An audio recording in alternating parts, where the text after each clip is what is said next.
सुभेदार मेजर या पदापर्यंत पोहोचले होते। ते महूच्या लष्करी शाळेमध्ये तिथल्या शाळेचे मुख्याध्यापक म्हणून काम करत होते। हे रामजी बाबा अत्यंत विचारी आणि अत्यंत ग्रंथवेडे होते। न्यायमूर्ती महादेव गोविंद रानडे आणि महात्मा ज्योतिराव फुले यांच्या बरोबर विचार करत सहचिंतन करत त्यांची मार्गक्रमणा चालू होती। खरं तर हे रामजी बाबा कबीरपंथी होते।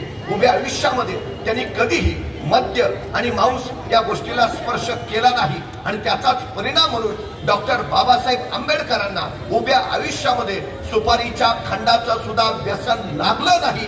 हे गोष्ट आपण लक्षात घेतली पाहिजे। आपल्या मुलांना सायंकाळच्या वेळी जवळ घ्यावं आणि नित्य उपासना करताना त्यांना कबीराचे दोहे ऐकवावेत आणि त्यांच्यावर संस्कार करावा, हा रामजी बाबांचा नित्य क्रम होता। खरं तर डॉक्टर बाबासाहेब आंबेडकरांच्या मध्ये जो करारी स्वाभिमान निर्माण झाला याचं कारण त्यांचं मातृकुल, तेही घराणं शौर्याचंच होतं। त्यांच्या आई भीमाई या मुलकाच्या स्वाभिमानी खरं तर माहेरी काहीतरी बोलाचाली झाल्या आणि या भीमाई माहेराला सांगून आल्या, जोपर्यंत अंगणात नोटांचं वाळवण घालत नाही तोपर्यंत पुन्हा माहेराला येणार नाही। काही दिवसानंतर माहेरच्यांनी पुन्हा भीमाईंना बोलावणं धाडलं आणि भीमाईंना आपल्या प्रतिज्ञेचा पुनरुच्चार केला। त्या म्हणाल्या, अंगणामध्ये दोरीवर कपडे वाळत घालावेत, तशा जोपर्यंत मी नोटा वाळत घालत नाही तोपर्यंत मी येणार नाही। हा करारी स्वाभिमानच डॉक्टर बाबासाहेब आंबेडकरांच्या अंगी उतरला, हेही आपण लक्षात घेतलं पाहिजे। खरं तर डॉक्टर बाबासाहेब आंबेडकरांच्या घराण्याला एका साधुत्वाचा स्पर्श होता। साधुत्वाचं आकर्षण डॉक्टर बाबासाहेब आंबेडकरांना सुद्धा होतं। ते अंधश्रद्धा मुळीच नव्हते, पण निश्चितपणे साधुत्वाच्या आकर्षणाचे होते। आंबेडकर घराण्यातल्या एका विरक्त महात्म्याने डॉक्टर बाबासाहेब आंबेडकरांच्या जन्मापूर्वी रामजी बाबांना सांगितलं होतं की जगाचा उद्धार करणारा सुपुत्र तुझ्या पोटी जन्म घेणार आहे, आणि ते खरं ठरलं। खरं तर ज्यावेळी डॉक्टर बाबासाहेब आंबेडकरांना अत्यंत निराश वाटायचं, अत्यंत ते व्याकुळ व्हायचे, त्यावेळी आपल्या पत्नी रमाबाईंना ते सोबत घ्यायचे आणि एका ठिकाणी जायचे, तिथं गंभीरपणे जीवन चिंतन करायचे आणि तिथून ते नवचैतन्य घ्यायचे आणि मग परत यायचे। जिथं त्यांना नवचैतन्य मिळत होतं ते ठिकाण होतं तरी कुठलं? डॉक्टर बाबासाहेब आंबेडकर आपल्या निराशेच्या स्थळी नेमक्या कुठल्या स्थानी जात होते? तर ते स्थान होतं रामजी बाबांचं दहन स्थान। रामजी बाबांच्या दहन स्थानी डॉक्टर बाबासाहेब आंबेडकर नवचैतन्य निर्माण करायचे, स्फूर्ती घ्यायचे आणि परत यायचे। डॉक्टर बाबासाहेब आंबेडकरांना ज्या पद्धतीनं रामजी बाबांच्या दहन स्थानानं स्फूर्ती दिली, तशीच स्फूर्ती डॉक्टर बाबासाहेब आंबेडकरांच्या लाखो अनुयायांना आजही ती चैत्यभूमी देते आहे।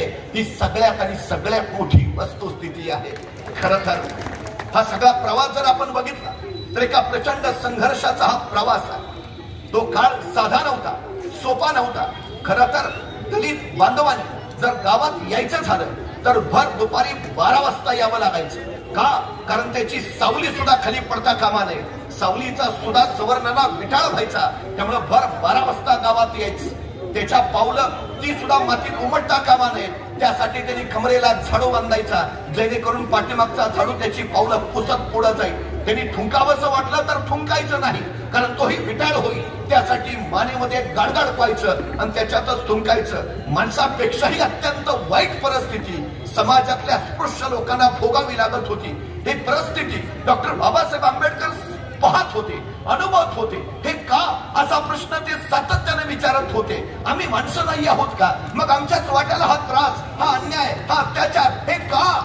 खरं तर सगळ्यात महत्वाची गोष्ट आहे, डॉक्टर बाबासाहेब आंबेडकर महात्मा ज्योतिराव फुले यांना आपले गुरु का म्हणतात? कारण महात्मा ज्योतिराव फुले यांच्यामुळेच अस्पृश्यांसाठी शाळांची दबाणं उघडी झाली। ही सगळ्यात महत्वाची गोष्ट। शाळेच्या बाहेर बसून का होईना पण शिकता येऊ लागलं, म्हणूनच डॉक्टर बाबासाहेब आंबेडकर शिकू शकले। ही सगळ्यात मोठी वस्तुस्थिती आहे। खरं तर दलित म्हणून किती सोसावं? एकदा आपले केस कापण्यासाठी छोटे भीमराव नाभिकाकडे गेले। नाभिकानं त्याला तू कोण, कुठला विचारलं? भीमरावांनी निरागसपणे सारं सांगितलं आणि दलित असल्यामुळं मी तुझे केस कापणार नाही असं त्या नाभिकानं स्पष्ट सांगितलं। त्या इवल्याशा जीवाला काय वाटलं असेल? दलित म्हणजे नेमकं काय आहे? मी माणूस नाही आहे का? हा प्रश्न त्या इवल्याशा मुलाला पडला असेल। खरं तर ज्यावेळी सेवानिवृत्तीनंतर रामजी बाबा उदरनिर्वाहासाठी नवे नवे मार्ग शोधायचे, त्यामुळे त्यांना स्थलांतर करावं लागायचं. डॉक्टर बाबासाहेब आंबेडकरांसोबत देशाटन घडायचं. एकदा सातारा जिल्ह्यातल्या मसूर, रहमतपूर, बोरगाव एका टंग्यामध्ये बसून आपल्याला वडिलांना भेटण्यासाठी ही सगळी मुलं जात असताना त्या टंग्यावाल्याशी गप्पा मारत असताना गप्पामध्ये या टंग्यावाल्याने या छोट्या मुलांना विचारलं, नाव काय, गाव कुठलं, कुठं निघाला? आणि अचानक टंग्यावाल्याच्या लक्षात आलं, अरे ही तर दलितांची पोर आहे. त्यांनी सरकन सांगितलं, खाली उतरा, टंग्यातनं खाली उतरा. त्या निरागस पोरांना काही कळेना, त्या निष्पाप जीवांना काही समजेना. अरे मगापासून तर टंग्यातून प्रवास करतो आहे, आता अचानक असं काय झालं की या टंग्यावाला सांगतोय खाली उतरा, पहिले खाली उतरा. ती निष्पाप पोरं टंग्यातनं खाली उतरली आणि तो टांगेवाला त्यांच्यावर खेकसत म्हणाला, आता तुमच्यामुळं मला सुद्धा टंग्यात बसता येणार नाही.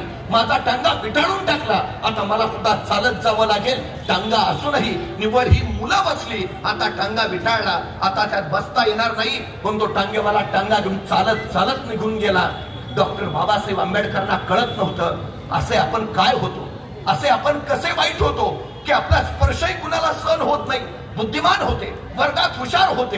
एकदा वर्गात गुरुजींनी विचारलं, हे फळ्यावरचं गणित कोण सोडवू शकेल? सगळ्या वर्गात शांतता पसरली आणि छोटा भीमराव उठून उभा राहिला, गुरुजी मी हे गणित सोडवतो. गुरुजी म्हणले, ये, जरूर ये. आणि भीमराव त्या फळ्याकडे धावू लागले. तेवढ्यात सगळ्या विद्यार्थ्यांनी वर्गात कल्लोळ केला, नाही गुरुजी नाही, भीमरावांना फळ्याला स्पर्श करू देऊ नका. गुरुजी म्हणले, का? अहो त्या फळ्याच्या मागं आमचे डबे आहेत. हा भीमराव ज्यावेळी फळ्याला स्पर्श करेल त्या फळ्याच्या मागं असणारे आमचे डबे सुद्धा विटाळतील, आम्हाला खाता येणार नाही. भीमरावांना फळ्याला स्पर्श करून देऊ नका. बुद्धिमान असलेले भीमराव, पण निव्वळ आपला स्पर्श चालत नाही, आपला विटाळ होतो, म्हणून त्या बुद्धीला सुद्धा बंधन आणि मर्यादा घालत मागे सरले. या कोवळ्या जीवावर काय परिणाम झाले असतील, काय विचार उद्भवले असतील. आपलं बालजीवन या सगळ्या जाणीवानी करपून जात असताना हा सगळा काळोख दूर करत डॉक्टर बाबासाहेब आंबेडकरांचा प्रवास पुढे चालू होता. खरं तर त्यांचं काही प्राथमिक शिक्षण हे दापोली आणि सातारा इथं झालं, तर माध्यमिक शिक्षण सातारा आणि मुंबई इथं झालं. 1908 साली मुंबईच्या एल्फिन्स्टन मधून त्यांनी शालांत परीक्षा पास केली आणि शालांत परीक्षा उत्तीर्ण झाले म्हणून परळच्या चाळीमध्ये भीमरावांचा प्रचंड मोठा सत्कार ठेवला. या सत्काराचे प्रमुख पाहुणे होते कृष्णाजी अर्जुन केळुसकर. त्यांनी भीमरावांचं कौतुक तर केलंच, पण स्वतः लिहिलेलं तथागत गौतम बुद्धांचे चरित्र भीमराव आंबेडकरांना भेट म्हणून दिलं. डॉक्टर बाबासाहेब आंबेडकर लिहितात, शालांत परीक्षा झाल्यानंतर कृष्णाच्या अर्जुन केळुसकरांनी मला तथागत गौतम बुद्धांचं चरित्र भेट दिलं. ते चरित्र त्या दिवशी माझ्या हातात पडलं, म्हणूनच या देहातून घटनाकार जन्माला आला. ही सगळ्यात मोठी वस्तुस्थिती आहे. कदाचित त्या दिवशी माझ्या हाती तथागत